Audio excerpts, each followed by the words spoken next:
Muncul tuh ya waktu pada saat saya merasa sangat tertipu oleh Jokowi di 2016, 2015. Pada saat itu kami dengan Pak Sudirman Said membongkar Papa Minta Saham yang mengaitkan Setia Novanto. Ya.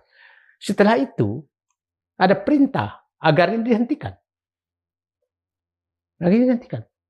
Dan yang menarik, orang yang kita tuntut itu, ini baru sekali ini saya buka, pada saat nikahan putranya Pak Jokowi di Solo, orang aktor utama Papa Minta Saham ini itu R, inisialnya R ya? Ya. RC. Ya. Aktor utama itu. Itu menjadi tamu VIP di Solo. Dan dikasih kesempatan foto hanya dengan keluarga. Di situ saya bilang ini betul-betul pembohong besar. Habis itu pidato kan? Artinya Papa Minta Saham itu dulu diperintahkan untuk apa itu maksudnya? Dihentikan. Tapi itu untuk ini kan dulu artinya itu tugas dari presiden.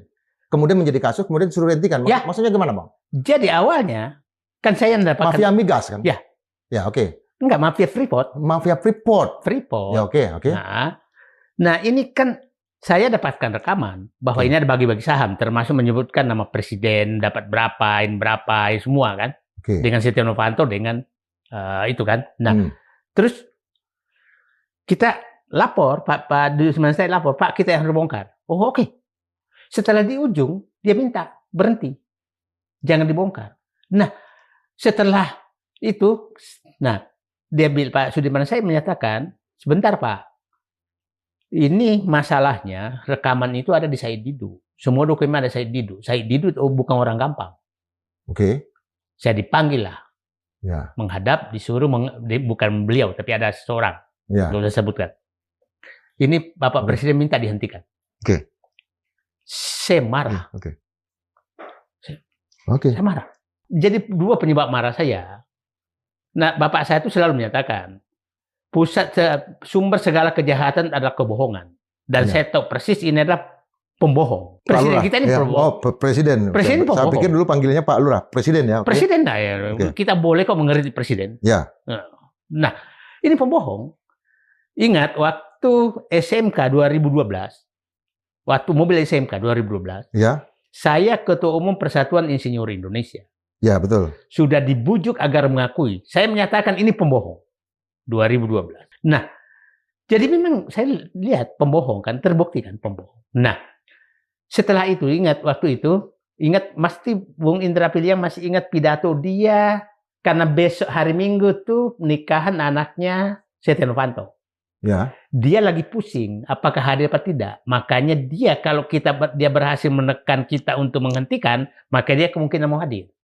Ya. Malam Minggu itu 5:30 dia pidato, aku ora sudi namaku dipakai-pakai di Papa Minta Saham. Di situ saya orang ini munafik ini sebenarnya. Dia baru menekan kita untuk menghentikan, tapi pura-pura jadi pahlawan. Ini yang saya sedihkan karena begini. Kita harus memberikan pelajaran bahwa pemimpin harus bertanggung jawab.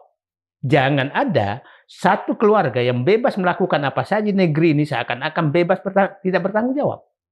Bayangkan kita tiap hari dilecehkan oleh keluarga ini. Tiap hari. Kita mengkritik Mulyono, bikin kaos Putra Mulyono. Kita bikin memprotes dia pakai jet pribadi. Dengan gininya menyatakan saya kasih hadiah jet pribadi. Ini keluarga ini sudah melecehkan bangsa Indonesia. Kritik kita yang sangat keras. Pak Harto sekuat-kuatnya nggak pernah melecehkan Bung Karno sehebat-hebatnya tidak pernah melecehkan publik. Pak Gus Dur yang dukungannya bagus sekali tidak pernah melecehkan publik. Keluarga ini sampai anaknya melecehkan publik tiap hari. Terus kita biarkan mereka. Ini orang menyatakan, kenapa benci sekali? Aku benci pembohong dan orang sombong di negeri ini. Nilai-nilai yang itu value-nya yang harus diinikan. Orang tidak beretika kayak begini, kok kita hormati?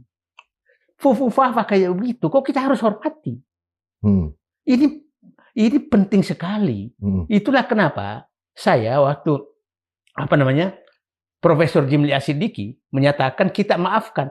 Ini masalah etika, bukan masalah masa seorang yang etikanya seperti itu menghina seperti itu, kok kita harus maafkan.